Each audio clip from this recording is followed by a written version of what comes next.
In this video, I'm going to take you through the PMP 5 process groups that you must appreciate. There are 5 of them. And for each process group, it also have some sub-processes. We just call them processes. For example, initiation, it will have 2 processes. Planning, it has got 24 processes. And execution, it also has 10 processes.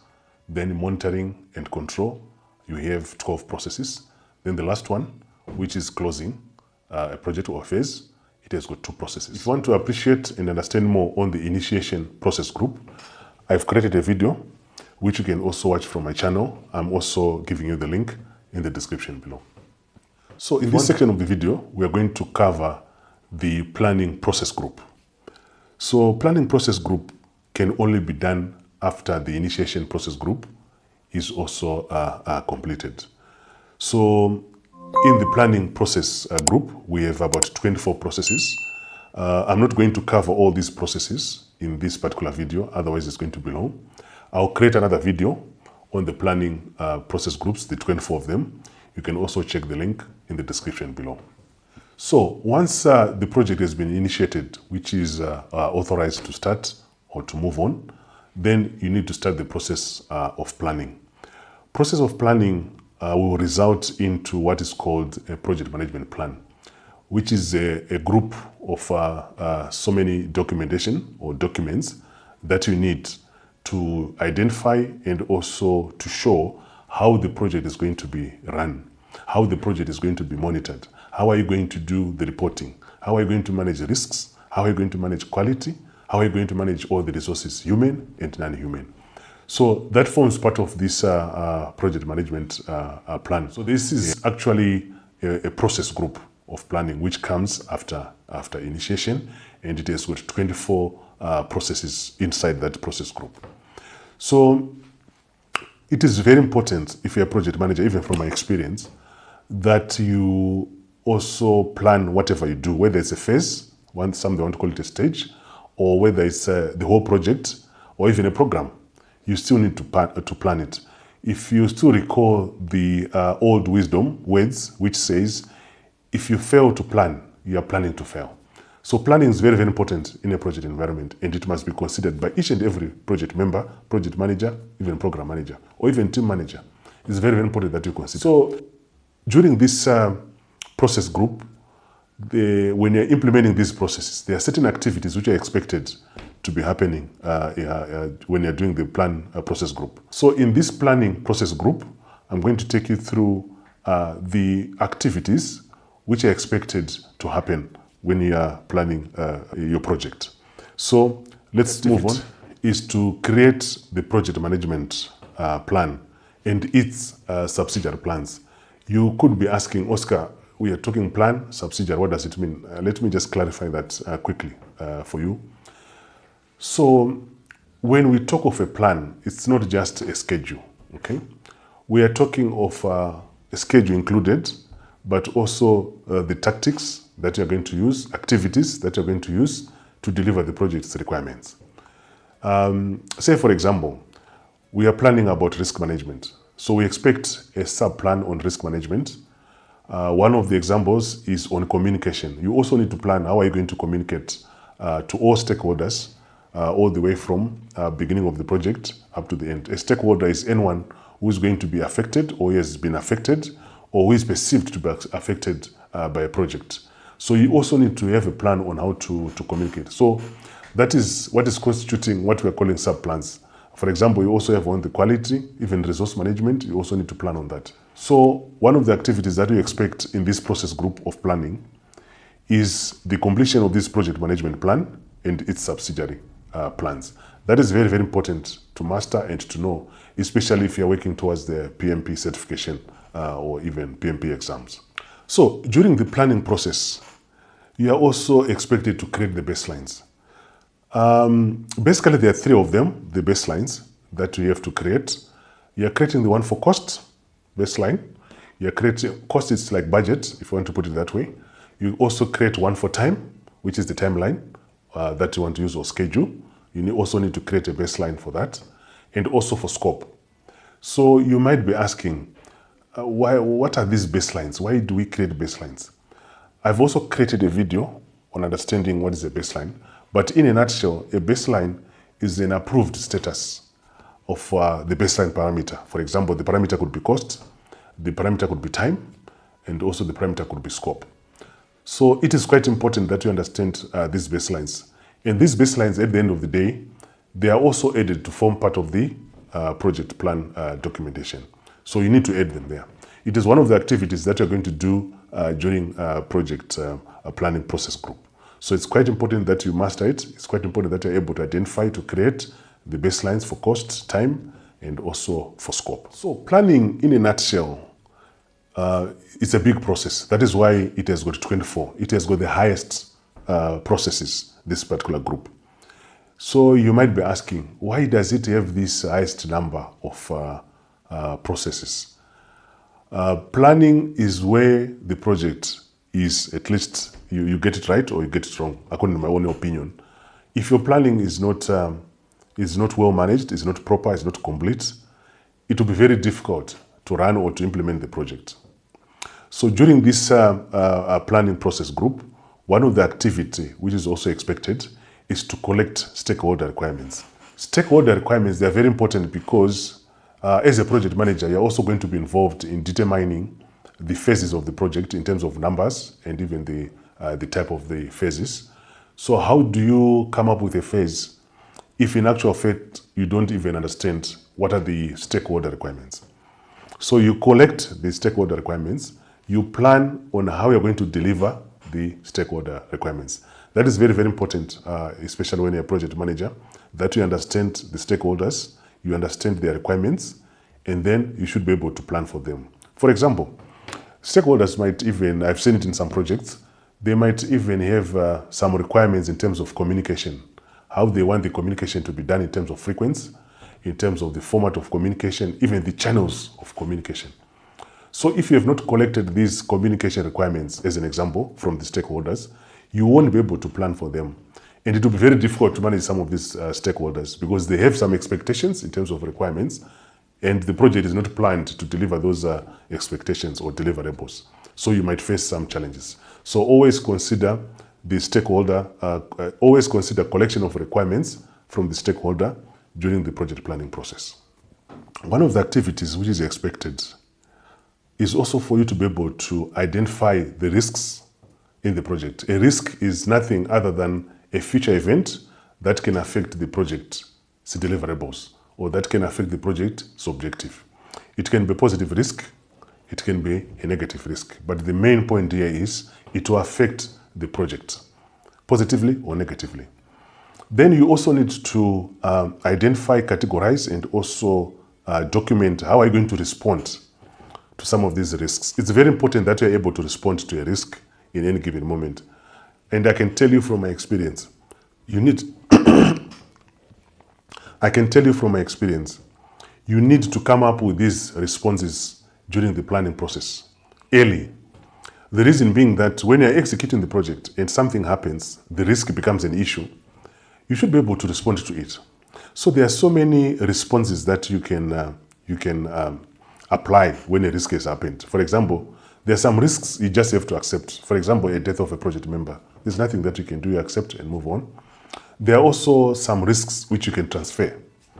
For example, if you realize that a particular risk is going to affect the project, you can even transfer it to a different project, you can even transfer it to a different vendor, or even different organization. Okay? If you want to understand more about risk responses, I've created a video on risk responses. You can also check it on my channel. I'll leave the link in the description below. It's quite important that you understand and appreciate what are the kind of risk responses that you can have in a project. And you also need to associate them with the specific risks that you have already identified during the planning process or even the initiation process. So in this planning process, whatever you have identified as risks, you also need to consider them. You also need to come up with the responses to those particular risks in case they occur. Activity that is expected during the project planning process or process group is also to be able to identify anything that is either coming in from the external environment or that is going out to the external environment. You might be asking, Oscar, what do you mean by that? there are some things which are called dependencies. I was involved in a project where we were supposed to use a deliverable that was coming from another project for us to be able to progress with the project. So during the planning process, this is an opportunity that you have for you to document any external dependencies or external deliverables coming from external vendors, or you want to call them sellers, which might even affect the project. Like I was saying earlier, if the incoming deliverable is a prerequisite for you to proceed with the current project and it's not delivered, you have not planned for it, then you face challenges. So what do? You plan for that in consultation with whoever, whether it's a vendor, individual, or group, whoever is supposed to be providing that particular deliverable into the project. That is very, very important to consider. External dependencies, and also if your project is also providing a dependence to another project. Say, for example, it's a program, and you're running one of the projects. And you know, in most cases, programs, they have some dependencies because they are moving towards the same benefits to the organization. So it is very, very important during the planning process group that you also document anything that is going out in terms of dependence, or that is coming in terms of dependence, either to your sellers or to your vendors, whoever is providing that product. So the next activity that is expected when you are going through this planning process group is the ability to identify and document the quality requirements. I can tell you, most project managers, they tend to forget about quality. They only focus on the cost and also in terms of time. But what is the use of creating a product that is substandard, or a product that is not usable, or even a product that is not fit for purpose? So quality is also very important. And during the planning process, make sure that all the quality requirements, you have also gathered them, you have also collated them, you have put them somewhere, so that you plan for them. How are you going to manage quality throughout the project? Is it going to be in process, or is it going to be appraisal, which means you do it when the deliverables are done or when the project is done? So during the planning process group, it's quite important that you also plan and include how are you going to meet the quality requirements. That is very, very important as a project manager. Quality in every project is very important. There are some few cases where maybe quality is not more important as compared to cost. You just have to make a judgment as a project manager. So the next one I'd want to say is the last, is also to make sure that the plan is also approved by all the stakeholders. Why it is very important that the plan is approved is forming a contract between all parties involved in that particular project. For example, assuming you have two vendors who are going to provide the input into the project. So what does that mean? It means your plan must be approved by those vendors again, because they have to make a commitment to provide what they're supposed to be providing contractually and within the timelines of the project, and even within the cost and the scope of the project. So approval of the project plan by all stakeholders is a very important activity during the planning process group. And make sure that is considered. Make sure once all the documentations are done, once all the sub-plans are done, you also get approval for the plan management document. You also get approval for the project management plan in totality. That is very, very important. That contract is very important. It's also going to help you to even compare the progress in future against what you intended to do previously, which is part of the planning process. I'm going to take you through one of the most important process group when it comes to project execution. It's called execution. This process group has got about 10 processes, but very, very important. And you realize that this is actually one of the longest and very important process group in a project environment. This is where you produce the products. This is where you make sure that the deliverables, they are also produced according to the quality, according to the expectation of either the customer or the sponsor. So project execution is very important, and it's also one of the longest that you expect to see. At least from my experience, I've seen that. Executing a project, which means producing deliverable by deliverable until all the deliverables are done, and ultimately one deliverable which is expected from the project is also completed. In order to understand the execution process or processes in a project environment, we're going to look at high level, we're going to look at high level the activities that are actually performed during this process. So let's get through one by one. Execution is one of the processes where you have to satisfy the project requirements. So what do we mean by this, and how do we satisfy? So you have already done the initiation, you've been authorized to do it. You have already planned on how you want it to be done. Now you want to execute. How do you execute? Any project requires a project team. So this is the process where you need to, you now need to assign and assemble a project team to execute and provide the required deliverables. That is very, very important. So you need to consider that. So one of the activities is just to make sure that at least the project requirements, you satisfy them. How do you satisfy project requirements? Maybe there's one deliverable of the project, but as you run through the project lifecycle, there are specific deliverables you need to be producing towards the end project product or project deliverable. So that activity is very important during project execution process. Is also to implement all the change requests. So you might be asking, what is a change request? A change request is a requirement or a request that was not part of the original scope. It does not mean that you don't have to attend to it. You might attend, but you need to look and analyze the impact in terms of a number of variables like your time, your cost, your quality, risk, even your scope. So there are basically three categories of project change requests that you might encounter during the execution process. There is one which is called corrective action, which means there is probably something that the user has seen that makes it very difficult either to complete the project or even to use the deliverables which are coming out of the project. So they might come up with some corrective request to say, if this was supposed to be 10 meters, for example, whatever deliverable product you're working on, they want it, for example, 9 meters, so that it can fit wherever they want to put it there. So it's quite important that you also appreciate that corrective change requests, they always come in a project. Then the second category is preventive change request. What does it mean? It means as you go through the project, there's something called progressive elaboration, which means some of the details, they start coming in as you go more and more or deeper and deeper into the project. So once you go through that, once a user or even a customer or sponsor, they've gone through some of these project activities, they might come up with ways to make it better. Say, for example, you are producing an electrical product, and it has got a wattage limit. If it goes beyond that, it might even explode. So the sponsor or the customer or the user, they might come into the project and request that instead of going up to, say, for example, 250 watts, the maximum should only be 230, so that you prevent any explosion that can happen with that electrical gadget. So preventive actions, they also come in as part of change requests. Then the last one, but not least, of course, is where, then the last one, but not least, of course, is where the defect repairs has to be done.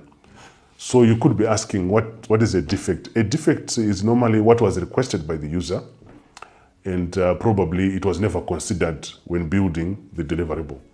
And therefore, the user will not accept it by pointing out those specific defects. So it comes in also as a change. It has got impact on cost, it has got impact on time, even on quality, even risk, even other resources.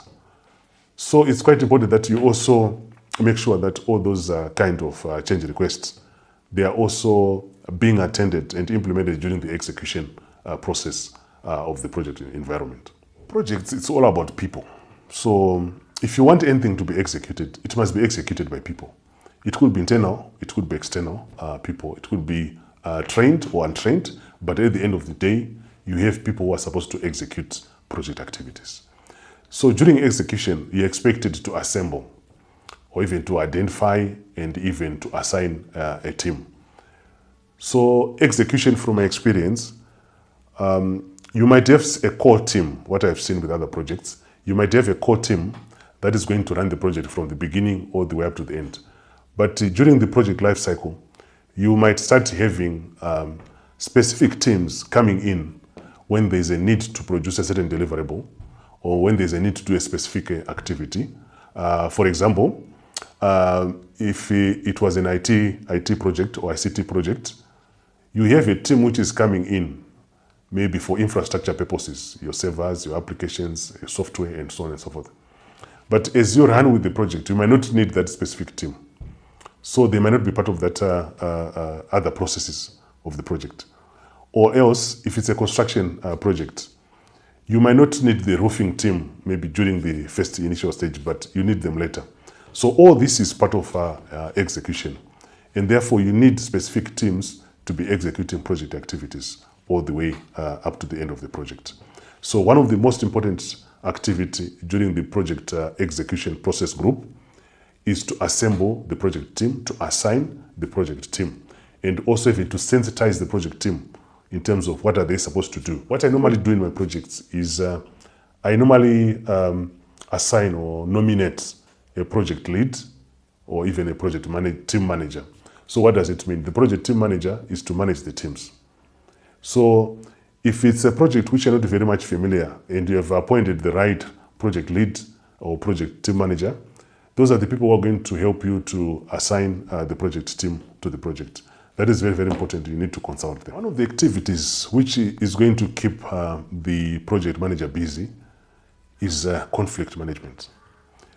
So you're expected during the execution process stage to make sure that you are also being able to resolve conflicts. I can tell you, I was, about 5 years ago, I was involved in one of the projects which I was leading, and I had nine nationals. What do I mean by this? I had 9 people coming from different countries. And I can tell you, even from a cultural point of view, the use of some of these words, it's not going to be very easy to manage such a team. There's always going to be conflict. Whenever there are human beings, expect some conflict to happen. Whether they come from the same department, same country, same continent, whatever, there's bound to be some conflict. And conflict, it's not always that it could be something emotional. It could be a conflict in terms of ideas. It could be a conflict in terms of priority. Okay, how do you prioritize some of these activities? It could be even a conflict in terms of the technology to be used, or even the actual office setup. So conflict management is going to be part and parcel of the project execution process group. As a project manager or program manager, I can tell you, you'll be lucky if you're going to run a big project and there's no conflict. But I can tell you, you always find conflict. Conflict can come from anywhere, internal in the project or external of the project. It could be even from project leadership. It could be from vendors. It could be from sellers. It could be from functional managers. Conflict in terms of resources. As a project manager, you want a resource to be in the project. Functional manager is saying they cannot provide more resources. They want to run their operations and so on and so forth. So conflict management is one of the activities that is expected during the project execution. When you're about to deliver a deliverable, you always have some conflicts. It could be conflict because of some personal differences. It could be conflict because of some misunderstandings. It could be conflict because of some personal behaviors and so on and so forth. So conflict management is one of the activities you should expect to be going through during the execution process group.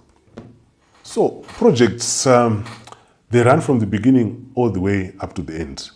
But as you run the project from the beginning all the way up to the end, it might not be very clear, especially from the beginning, in terms of which vendors are you going to use. If it's something that is major, for example, if it's an IT project, you want someone to provide the, say for example, the infrastructure, that is very clear. You can even determine from the beginning.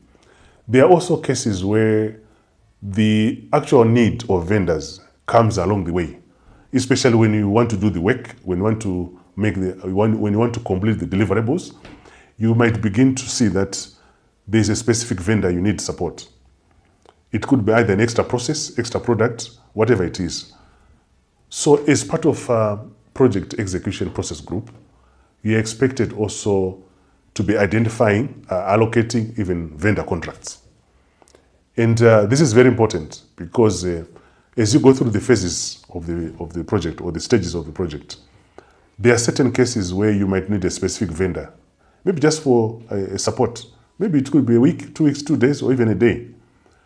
But you have no contract with them, so you need to award contracts to your vendors during the execution stage. If you were able to identify them as part of the stakeholders during the initiation process, then that's fair and fine. But as you go through the project, there are some vendors, which especially the ones who are not going to spend more time in the project, you might not need to give them contracts early in the project, but as and when the need arise.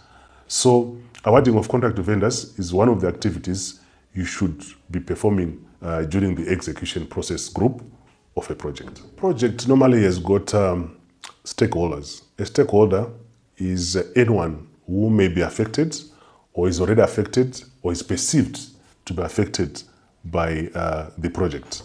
So those ones we call them project stakeholders. Some they want to say anyone with interest in the project, but the basic definition is anyone who's going to be affected. You can be affected positively, which means you're gaining from the project, or you can be affected negatively, which means you're not benefiting from the project, or you're being disadvantaged from the project.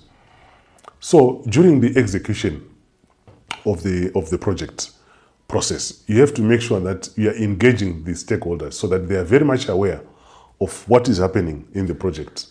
And if your analysis of them was very proper, they also know when to expect some communication, when to expect some reports.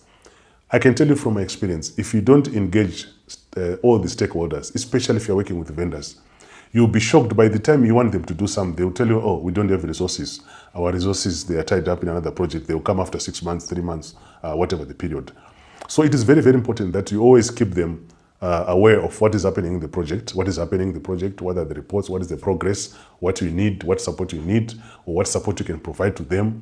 That is very, very important to make sure that all the stakeholders in the project, those who are going to be affected by the project, they are aware of what is happening and they know what is happening in the project. So project execution involves a lot of activities. And like I said earlier, this is where you spend most of the time in a project environment. And this is where most of the important decisions, they are actually done. This is where most of the deliverables or products, they are actually produced in a project environment. So it is quite important that as you go through the project, as you execute the project, you might come across some of the risks which are materializing. What does it mean? It means it had a potential to affect the project, but now it's now an issue, which means it has already occurred and it's affecting the project. There's a process of coming up with project risk responses, which you normally do during the planning process. So during execution, this is now the time for you to execute those responses. If you want to understand more about risk responses, I've created a video on risk responses. You can also go through it on my channel, or you can follow the link in the description below. So during the execution of a project, this is the time to execute all the risk responses that you have identified earlier, that you have documented earlier. That is very, very important. The last but very important activity that you have to perform during the project execution is to capture the lessons learned.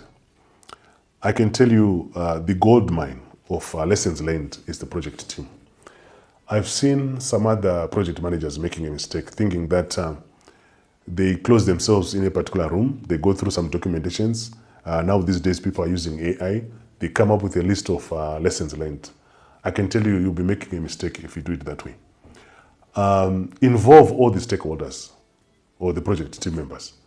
They know what was done right, they know what was not done right, they even know what can be improved, what can be dropped, or what can be actually shared with other organizational departments.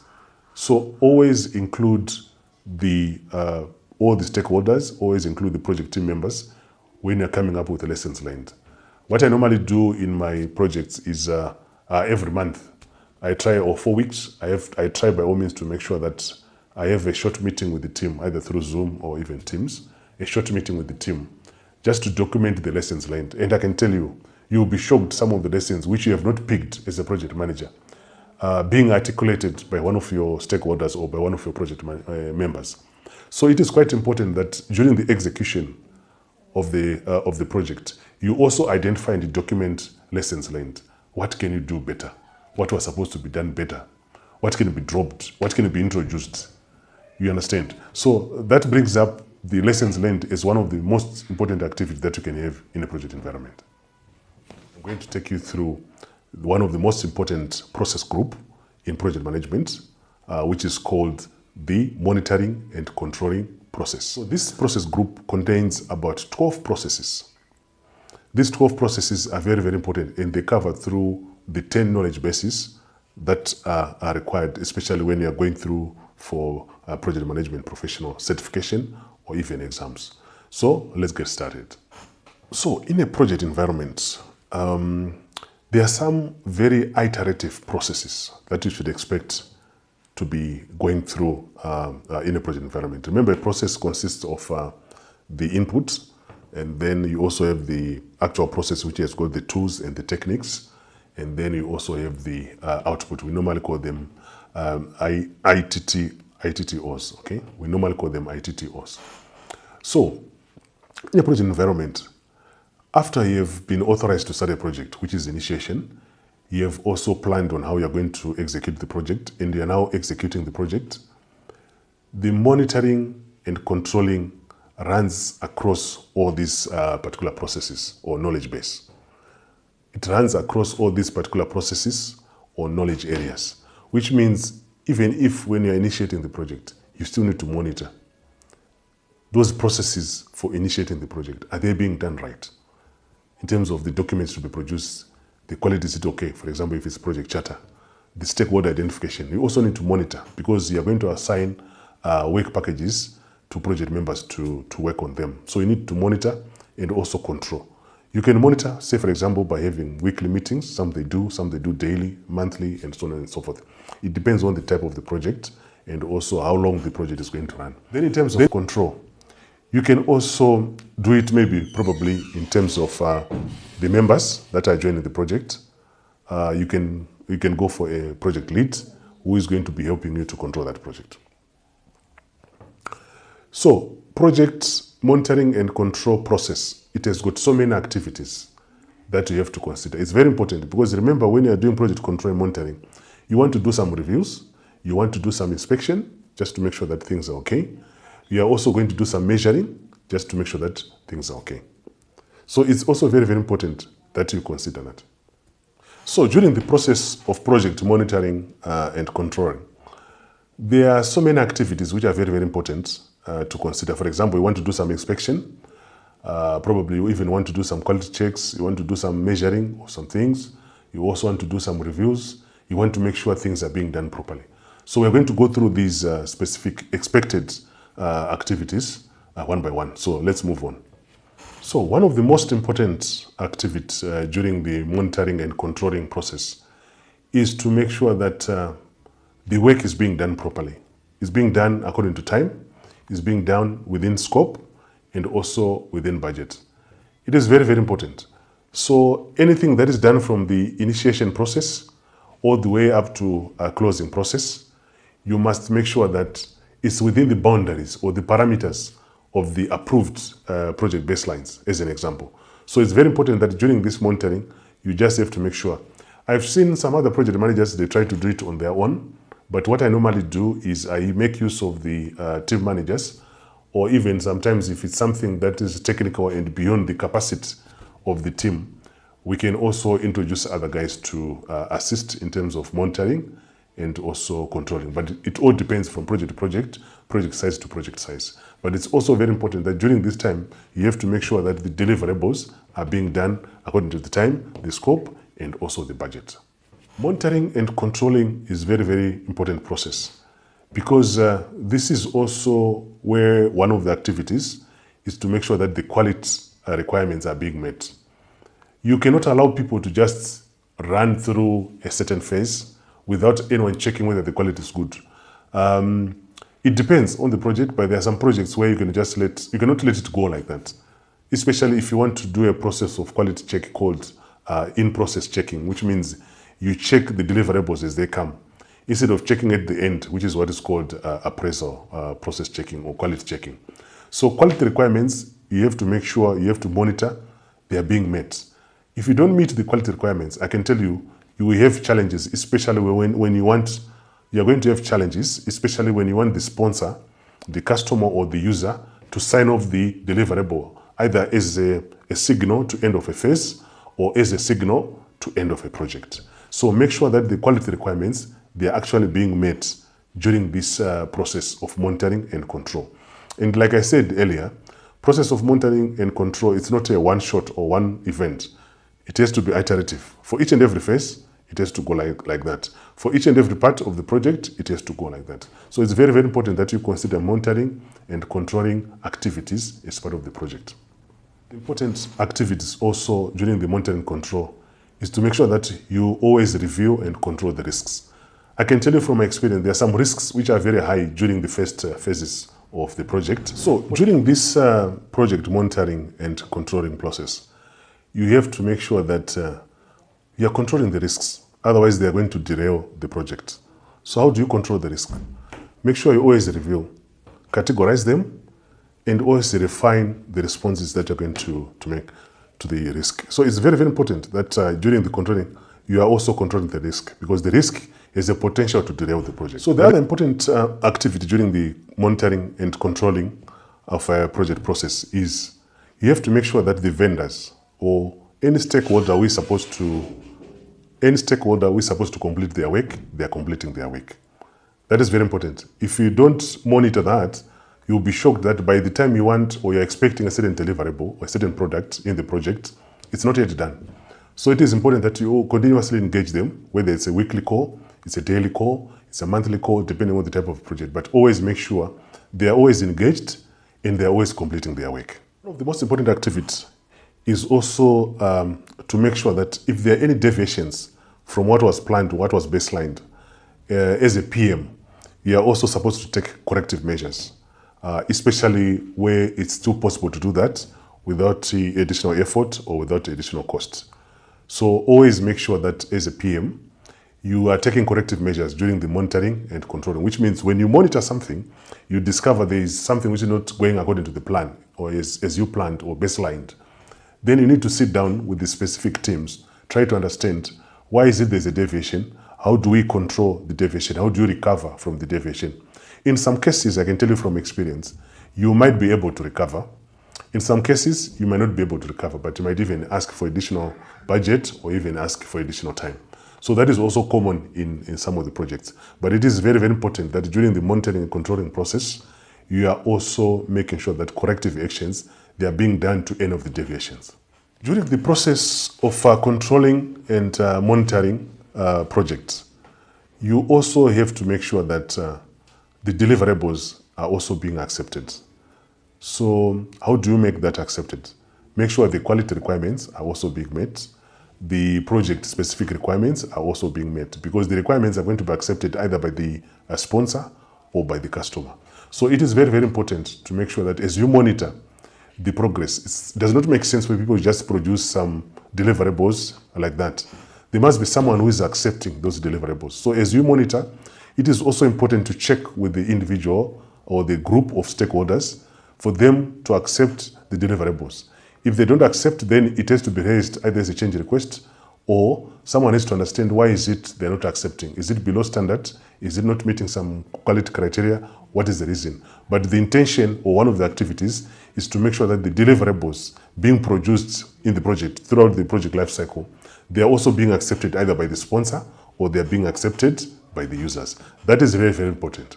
The other important point is to make sure that you are also managing change requests as they get approved or denied. So it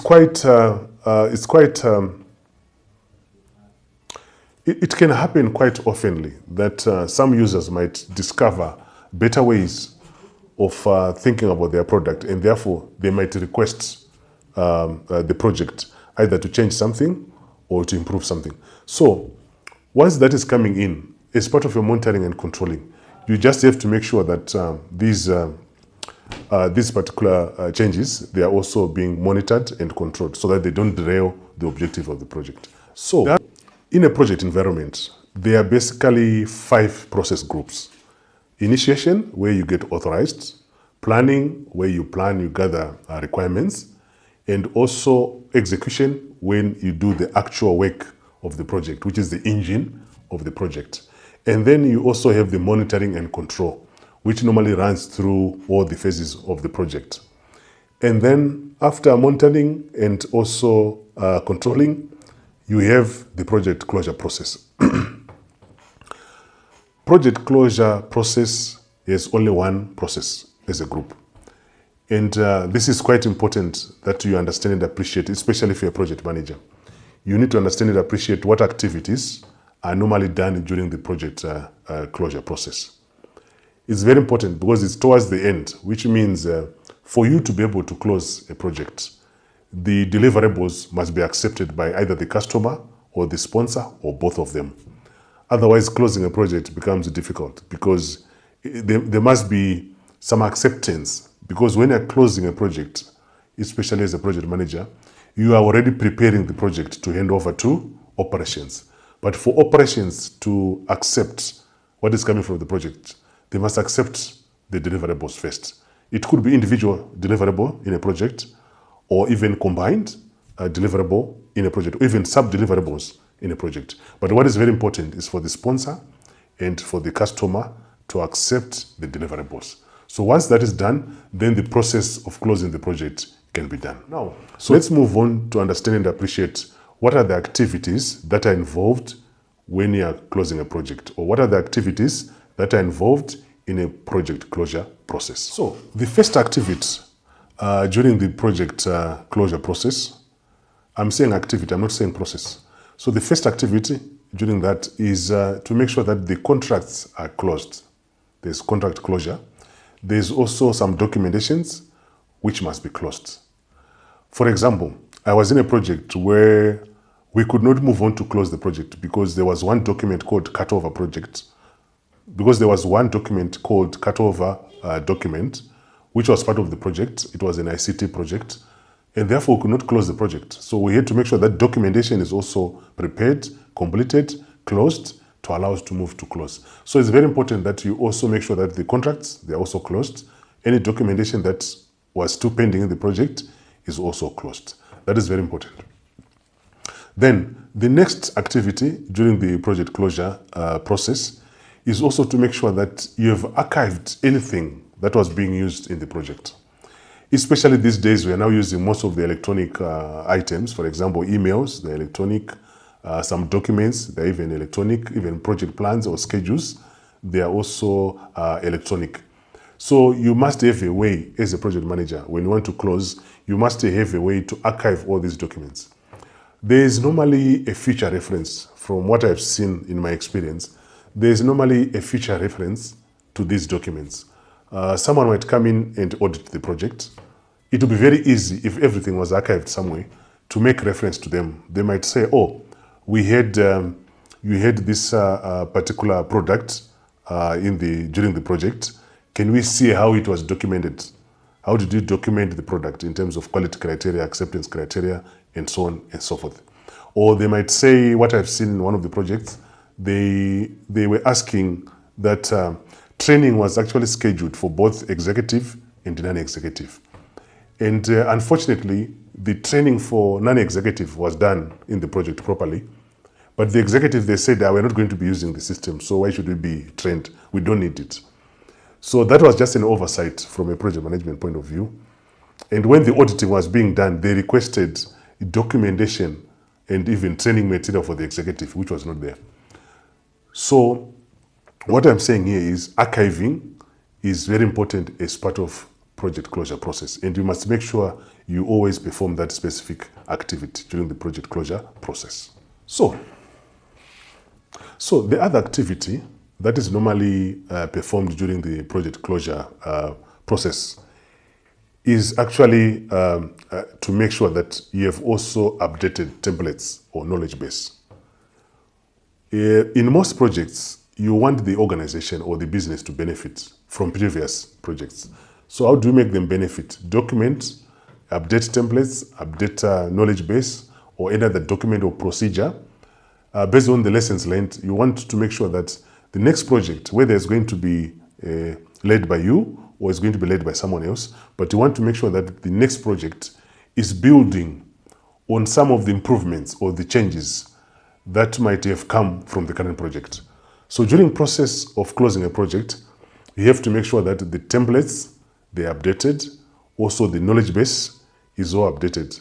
In case you want to run another project after 5 or 6 years, you don't need to start recalling what actually happened. You go to the updated template, you go to the new knowledge base or updated knowledge base, you retrieve whatever information you want, you run the next project better. So that is the purpose of making sure that the templates, it will be very common also that some of the templates might not even change throughout the project.